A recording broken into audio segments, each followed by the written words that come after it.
Hilaire Germain Edgar Degas, a name synonymous with innovation and the vibrant pulse of 19th century art, was born in Paris in 1834. The city itself, a burgeoning hub of culture and societal change, would serve as both backdrop and muse for much of his life's work. He entered the world into a cultured, affluent family, a world of refined tastes and intellectual pursuits. Their home was a sanctuary of art and conversation, a place where creativity was not just tolerated, but actively encouraged. His father, a banker of considerable standing, provided the financial stability that allowed young Edgar the freedom to explore his artistic inclinations without the immediate pressures of earning a living. His mother, whose roots traced back to a Creole family in New Orleans, instilled in him a sense of worldly perspective and a connection to a culture distinct from the Parisian norm. This heritage would subtly influence his artistic sensibilities. Together, they fostered an environment rich in art and music, filling their home with the sounds of classical compositions and the visual stimulation of paintings and sculptures. This immersive atmosphere was fertile ground for a budding artist. Edgar, the eldest of 5 siblings, quickly gravitated towards sketching and the arts from an early age. Pencils and paper became his constant companions, and he spent hours capturing the world around him in lines and shading. While the world of finance held little appeal for him, the structured environment of his upbringing instilled a sense of discipline that would later serve him well in his artistic pursuits. His classical education at the prestigious Lycée Louis le Grand provided him with a strong grounding in literature, history, and the classics, shaping his intellectual framework and broadening his understanding of the world. This academic foundation, steeped in the traditions of the past, later profoundly influenced his art, providing him with a rich tapestry of narratives and themes to draw upon. Recognizing his son's burgeoning talent and unwavering dedication, Edgar's father made a pivotal decision. He provided him with a dedicated studio space at home. This act of support was more than just providing a physical space. It was a powerful affirmation of his artistic ambitions, a clear message that his passion was valued and worthy of pursuit. As he matured and began to forge his own identity, Edgar made a subtle yet significant change. He later shortened his surname to Degas.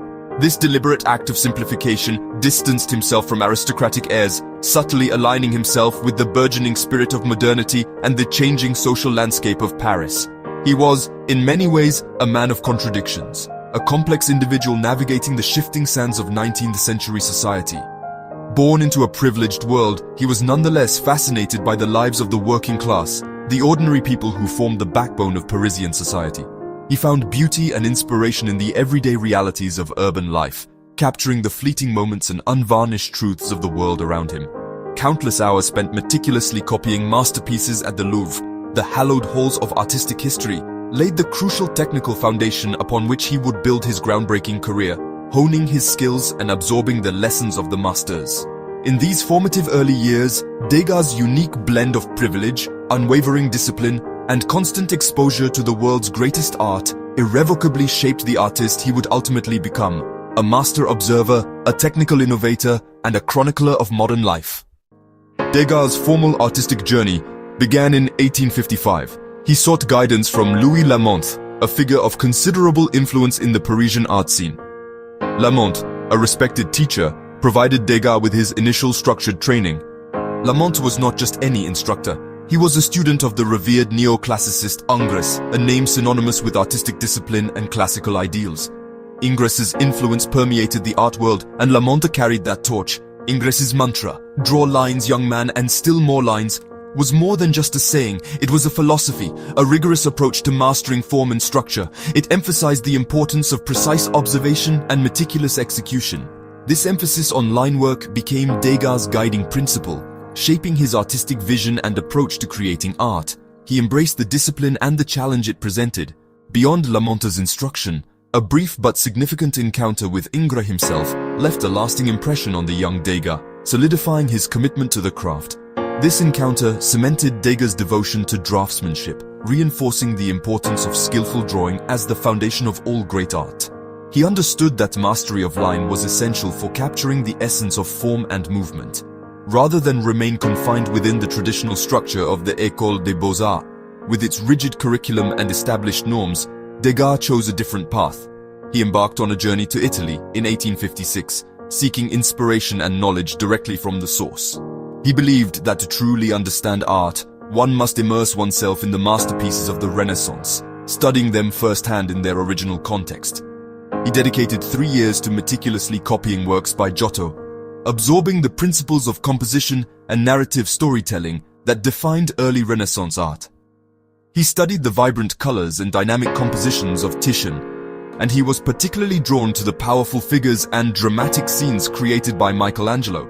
He spent countless hours analyzing their structure and form, dissecting their techniques to understand how these masters achieved such profound artistic effects. This rigorous and self-directed study taught him invaluable lessons, shaping his understanding of art and its potential. He learned to convey movement and psychological depth through line alone, a skill that would become a hallmark of his unique style.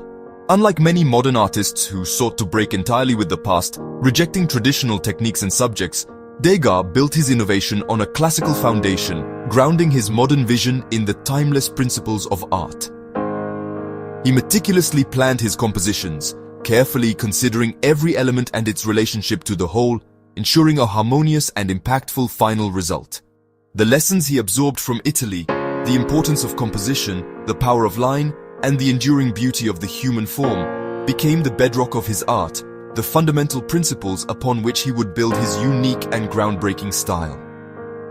After his transformative sojourn, he returned to Paris as an independent artist, eager to forge his own path. He was now ready to apply the wisdom of the masters to the modern world, capturing the energy and dynamism of contemporary life through the lens of classical training. As Degas' reputation grew, solidifying his place among the leading artists of his time, his influence extended beyond his own creations. He became an avid art collector, driven by a deep passion for understanding the artistic process and the evolution of art itself. Surrounding himself with works from various periods and styles, he created an environment that inspired and challenged him, constantly pushing him to refine his own artistic vision and technique. He sought to immerse himself in a world of artistic dialogue. His collection reflected not only his personal taste, but also his dual love for classical tradition, the foundation upon which so much of art history is built, and modern innovation, the daring spirit that constantly seeks to break boundaries and redefine artistic expression. He admired El Greco's expressive forms, the elongated figures and dramatic compositions that conveyed intense emotion, and Delacroix's vibrant color, the bold and unrestrained use of hues that brought his romantic scenes to life, and collected Daumier's gritty depictions, capturing the everyday struggles and triumphs of Parisian life, offering a glimpse into the social realities of his time. Degas was an early supporter of Manet, recognizing his groundbreaking approach to painting and his challenge to academic conventions, and owned works by Pissarro, Cézanne, Gogh, each pushing the boundaries of Impressionism and paving the way for new artistic movements, and even Van Gogh, whose intensely personal and expressive style would leave an indelible mark on the history of art. His collection was a living dialogue, a conversation across centuries and styles with the past and present, a testament to the enduring power of art to connect generations and inspire new forms of creativity. Fueling his own creativity, it provided a constant source of inspiration and a framework for understanding his place in the art world. The paintings on his walls served as more than just decoration. They were his teachers and rivals, constantly challenging him to improve his craft and refine his artistic vision, pushing him to experiment with new techniques and approaches and maintain high standards of excellence in his own work. By collecting both old masters, the giants of art history, whose works defined artistic achievement for centuries, and avant-garde contemporaries, the bold innovators who were shaping the future of art, Degas positioned himself at the intersection within the evolving story of art, understanding his place in the grand narrative. His home became a personal museum, a carefully curated space that reflected his artistic sensibilities and intellectual curiosity. A testament to his belief in the power of art to inspire and transform, that great art is built on the achievements of others, a continuous dialogue across time. For Degas, collecting was an extension of his own creative endeavors, of his artistic practice, a vital component of his artistic journey, a way to learn, compete, and belong to the vibrant artistic community of his time. Degas is closely associated with the Impressionists, yet he rejected the label. He co-founded their group and exhibited with them, but his focus was always on line and composition, not fleeting light. While Monet and Renoir painted outdoors, Degas preferred the studio, the opera, and the café. He called himself a realist or independent, seeking to reveal deeper truths about modern life. His analytical approach often clashed with the group's emphasis on spontaneity and color. Yet his presence lent credibility and seriousness to the Impressionist movement. Degas was their classicist, rooted in tradition but pushing art into the modern age. Degas' world was the interior. Studios, theaters and cafes, where he could control every detail. He was fascinated by artificial light, using it to sculpt forms and create psychological depth. His process relied on memory and reconstruction. Sketches made on site were transformed in the studio into distilled, powerful images. Unlike his peers, Degas used harsh footlights and dramatic shadows to heighten emotion and reveal the strain of modern life. His color palette was subdued, punctuated by bold accents for expressive effect. He captured the muted tones of rehearsal rooms and the murky ambience of late-night cafes. For Degas, light and color were tools of intellect, not just observation. His interiors became stages for exploring the complexities of urban existence. Degas found his greatest subjects in the hidden worlds of Paris: ballet studios, laundries, and cafes. He painted dancers not in performance but in rehearsal, revealing the discipline and exhaustion behind the spectacle.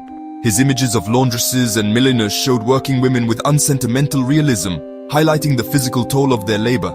Degas' cafe concert scenes captured the smoky, crowded nightlife and the isolation within the crowd. In works like L'Absinthe, he depicted urban alienation with devastating clarity. His later nudes broke from tradition, showing women in private, unguarded moments, awkward, real, and unidealized. These images were controversial, focusing on the act of living rather than ideal beauty. Degas redefined the nude as a study of real women in real spaces. Through these subjects, he chronicled the unseen realities of modern Paris. Degas' evolution is visible in key works that blend tradition with modernity. Early paintings like The Young Spartans reinterpret classical themes with psychological realism. The Ballet family, painted in Italy, is a study of domestic tension, structured like an old master but emotionally modern. His ballet scenes, The Dance Class and The Star, use high viewpoints and cropped figures, influenced by photography and Japanese prints. These compositions feel spontaneous but are meticulously constructed. Works like The Racetrack Amateur Jockeys show his fascination with unusual perspectives and dynamic space. As his eyesight failed, his late pastels became bolder and more abstract, distilling movement and color to their essence. Degas' key works reveal an artist constantly pushing the boundaries of form and perception. Degas was a relentless experimenter, mastering drawing, painting, pastel, and sculpture. Drawing was his foundation. His sketchbooks overflow with studies of dancers, horses, and cafe patrons.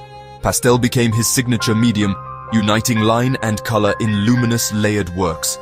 He innovated with oil painting, sometimes thinning paint for a matte effect or building up rich textures.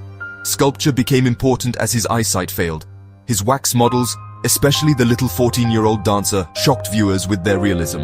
These sculptures, cast in bronze after his death, revealed a radical, tactile approach to form. For Degas, every medium was a way to analyze movement and structure. His technical versatility set him apart as one of art's great innovators. Degas died in 1917, nearly blind and solitary, but his influence was already reshaping modern art. Toulouse-Lautrec drew on Degas' sharp observation of nightlife. Picasso admired his late nudes and psychological depth. Degas' studies of movement inspired the Futurists and anticipated cinematic techniques. His radical compositions, cropped, off-center and fragmented, taught artists to see the world anew. He proved that everyday life and awkward moments could be profound subjects for art. Degas' legacy is his unwavering integrity. He fused tradition with innovation, refusing easy labels. He showed that great art comes from rigorous observation and deep insight. His analytical, humane gaze continues to challenge and inspire, securing his place as a giant of art.